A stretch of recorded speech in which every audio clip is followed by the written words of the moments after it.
I didn't plan initially on doing this review. I only found out about this series yesterday. It just came out like a couple hours before I went to sleep on Jimenez Box, and it had an interesting name. Clicked on it, had an interesting art, had an interesting premise. I decided to read the chapter, and I generally really liked it. So if you're interested after hearing like me just talk about this first chapter, I'll put the link in the description if you want to go check the series out. But the series Dark Gathering, legitimately, I've always enjoyed horror stories and like horror movies and horror manga and whatnot. And more often than not, I'm much more interested in like I'm way more immersed in finding out what the antagonist is like, the monster or killer or whatever it may be, and I'm more intrigued on that. And the horror aspects they very rarely get to me, is what I would rather say. Because sometimes legitimately I get spooked out, creeped out on whatever the story is and aspects of it, but way more often than not it doesn't really do anything for me. But I'm not gonna lie, even for a shonen, this series legitimately had some creepy parts to it. Like I'm not gonna lie, some definite parts that I was just like, wait a minute, what the hell? It was good stuff. So I'm just gonna kind of try and explain the first chapter, go through it as a normal review, but not as lengthy, since this is a 70-page chapter one. But the main character, he apparently at some point had gone through. Well, he's like the male antagonist or the male protagonist. The main character is definitely this little girl, and he is like he is a teacher of some kind, I believe. Like that, there's a part of like freshman orientation, but it says that he's a representative, Keitaro, and it. I can't really tell if he's supposed to be a high schooler. It looks more like college, or are there some business? Because the other chick he hangs out with, she just looks like she's dressed as a businesswoman. So I don't know. I'm sure if I was Japanese, I'd get more of the explanation of what this is. But definitely, he's some form of adult. He's got a job tutoring this girl that is actually the cousin of his friend. I don't know how to pronounce that. Aiko. I don't know. I'm always shit with Japanese name pronunciations when I first get to know him. But apparently, at some point in his past, he had some interaction with the supernatural. He wears a glove over his right hand, and he says like his soul was damaged. And since then, he's always had this disposition for the supernatural, essentially for like ghosts and evil spirits and whatnot. But when he ends up going to get this job to take care, pretty much tutor this girl. He finds out that's his friend's cousin, and when he meets this girl again, both the male protagonist and his friend both look normal, and then you can see from the way that the main character is dressed up. She's in this very like goth occult the design. She's got the little anime tuffet of hair like curled back like that, and she's got skull eyes. They don't note that it looks like super skull eyes. They talk about like it's dual pupils, which has actual relevance to the plot, and it's not just that she has this interesting aspect about her design. But before she even really talks to him, she says like something is clinging to the dude's hand. So clearly there's something further than just like he wears a glove. He's got something possessed or kind of like lingering around his hand. But at the same time, he feels something wrong with the plushie that she's carrying around. He wants her to drop it, but you can tell while she's gripping onto it, she is aware, but at the same time, she's like not afraid of it, but you could tell that there's something about it that bothers her, and she's just like, oh, I was just messing around. I'll cut off its life force so it stops. Again, very spooky little girl, very kind of like creepy in her aspect. But she immediately, before getting to really any of like what this dude is here for, wants to go to a haunted area and tries to get him to go, and is like pressured him, starting to get a little creepy on him. And they end up just getting in the car, heading out. And she seems pretty happy. Like, she seems like oddly like optimistic and energetic for someone in like clearly like a supernatural, slightly horror aspect of a series. And she's, in this clear dark disposition around her, and not only like her attitude but her design, but she's also got, you know, normal happy little kid like moments, which is nice. And while they're driving, actually, like, while getting excited, she just like goes down, pushes her cousin's leg on the gas pedal, and just has it like blast on probably like 100+ miles per hour getting to their destination. I'm surprised they didn't get pulled over. And from this, like, they end up going to this phone booth, and in the phone booth they talk about this sex worker who used to be around in this area, and eventually she ended up getting caught and cornered and killed by some people, and her spirit haunts the phone booth. And the little girl, Yayoi, she instantly just walks in there and just like gets ready to use the phone to call this evil spirit. And then again, she looks very prepared. She doesn't look worried at all. Like, you can tell that she's got preparations on this, and she's ready to take on whatever this ghost is. And even when she doesn't use the phone inside there, as the dude, what's his name again? Keitaro, I think. Scrolling back, I can remember the main character's name, but I almost instantly forgot the lead male's name. What is his? Yeah, Keitaro. And she just like pulls out her smartphone, and she's just like, all right, I guess I'll do it this way. And you can actually see, like, again, like, spooky without trying too hard on the glass side inside of the phone booth. You just have this splatter of blood, of hands and a face, and like, again, it's not too much while being enough. And Yayoi just opens it back up, chucks her plushie in there, and then just closes it, and you just see blood splatter everywhere with inside. And her plush just gets like ripped apart and thrown out, and she's just like, I killed my plushie, so it looks like something might be legit with this going on. And again, she's pretty funny. I like this girl when Keitaro just was just like, what is wrong with you, you psychotic occult Loli? And what's her name? Aiko is just like, she's got an obsession with the cult, and the little girl's just like, I'm actually a pretty cool beauty, so and she's just like complimenting herself. She's like, I'm not just a cult Loli, I'm very pretty, thank you very much. This Loli legitimately makes me laugh, but she gives off such creepy vibes too. When then the dude opens up with something he comments on something I feel like he should have been told relatively quickly. That was the only thing I thought about this chapter. It's like, what was up with this part? Because he's going to tutor this girl. He's going to be like very close with her on a normal basis, and he's just like, what would your parents would probably never be able to live this down if they do. And it turns out that her parents died, and it was just it was an unfortunate moment that in his life, just like one of those times where it's like, hey, I hate to break it to you, but her parents are dead.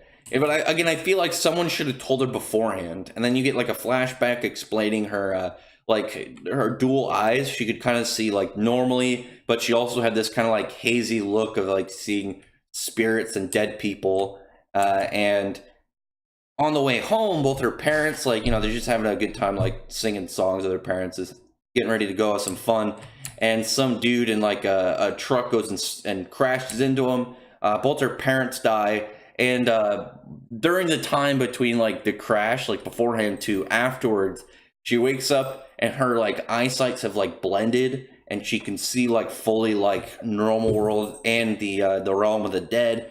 And her IQ has actually gone up. It's over 160, so she's become like a genius. I'm guessing in some form of like awakening kind of like type. Like she became like able to perceive this extra level of reality, and because of that, like maybe a part of her brain opened up where she can move. What's it, like 8 or 10%? I don't know the exact number that like humans are only able to actually use their brain. Like maybe she's able to use like a much further chunk of it.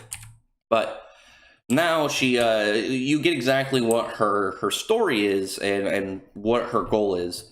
And while she's talking about it, you find out that like when she went to her parents' funeral, her dad's spirit was there, like, you know, hanging out at the grave, but her mom's spirit was nowhere to be found. And that's what she's kind of trying to do in so far in the story. That's at least her motive for right now, that she wants to find her mother's spirit so she can return her to be with her father and rest peacefully. And there's a part where she says like it wasn't a dream. She saw what took her mom, and legitimately this was a creepy creature. Like I talk about other stuff like I read Jujutsu Kaisen. I talk about how legitimately in that series sometimes like the monsters are legitimately spooky.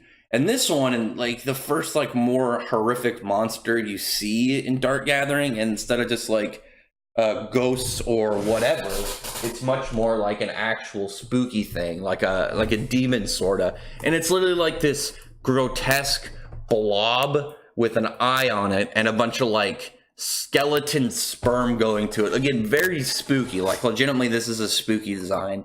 I liked it, but I won't lie. I saw it and I was just like, what the fuck is that thing? Sorry if my chair's too squeaky. I need to get a new chair. But I legitimately, that design was so cool, and I really liked looking at it. But at the same time, it's very unique, very weird looking. I don't know if this is. I've never seen something like that in another series. Like the skeletal sperm thing is weird, but you don't know what her whole motive is, her goal, and she's ready to.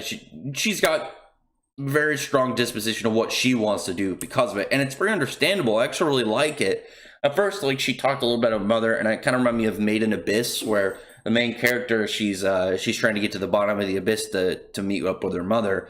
But I like that it's not really. She's just like, I'm doing something for mom. She's trying to reunite her parents in the afterlife, which again, very meaningful, very impactful. Says a lot about her and her maturity, but at the same time, like you can tell that she's still mourning over the fact that she now doesn't have her parents. But she ends up giving Keitaro to go back to the spot. It's like a Buddha statue, but with, I thought it was a plushie when she first held it, but she gives it to him. It's it's a Buddha statue with one of Aiko's stockings like wrapped around, and she's like, don't worry, it's the one that she wore yesterday. So and it's like, what do you think this dude's into that he thinks he's gonna be okay with this?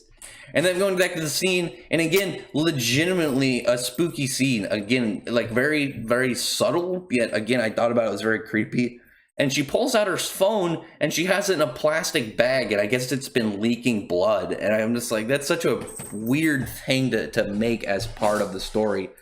But when they end up going in there, and Keitaro goes into the phone booth, he pretty much gets dragged in there because she likes him because his whole disposition as well for like ghosts and spirits. She says that they like him a lot. They really like Keitaro for some reason, and she's going to use that to her advantage. And from that, oh god, my cat's messing around with stuff, sorry.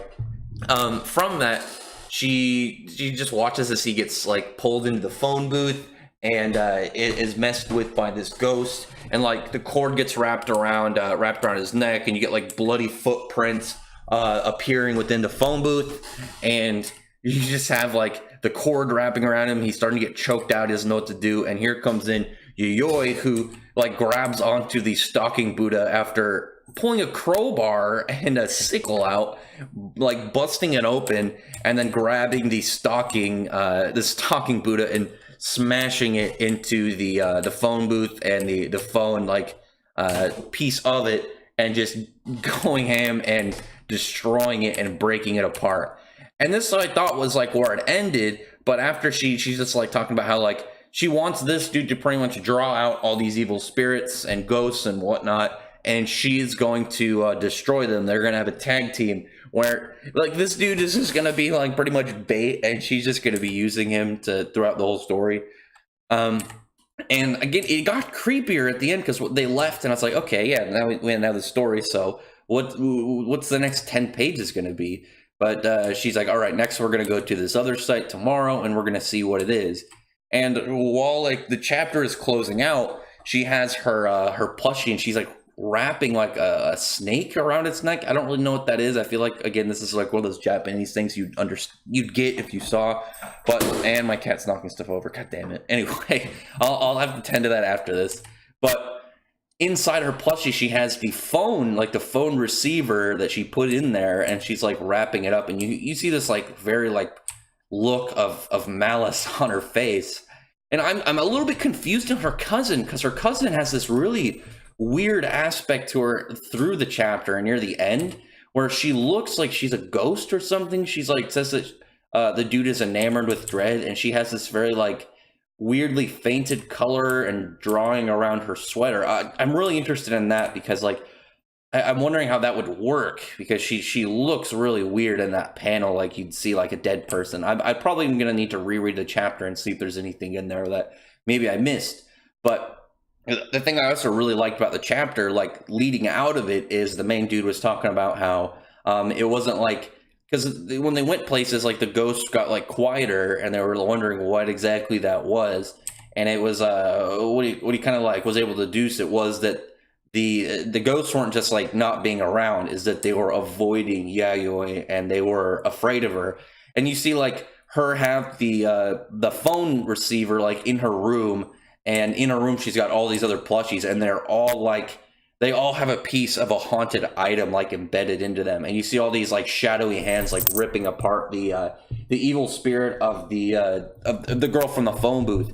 And so she's got like a genuine hate going on for all these evil spirits, and she just was like looking out to destroy them until she could lead to finding the one that that took her mom, so she can get her back and reunite them, her parents together.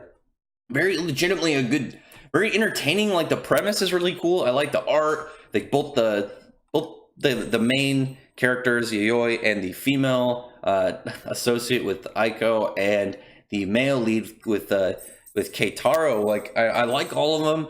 It has legitimate creepy aspects to it, and I'm definitely going to follow this further. So again, I'm going to leave the link in the description if you want to check this out. Like I definitely want to follow this more, and it's a monthly, and it's in what, Jump SQ. It's like with the same magazine that does Blue Exorcist and Twin Star Exorcist. So it came out in March, so there's 2 more chapters floating around there that hopefully Jimenez Box will translate, or the Shonen Jump service, they'll, because I know that Twin Star Exorcist and Blue Exorcist are on their official translation in the subscription service, so maybe this will get there eventually, so you know I could read it for official translations on top of it.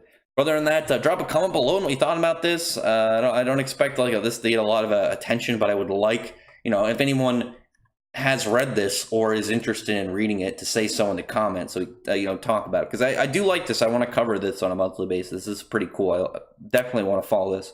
Other than that, I really appreciate everyone if you would thumbs up the video, prefer the like button and the subscribe button, and check out my other videos. But other than that, I really appreciate everyone who's already subscribed, and I thank you all for listening.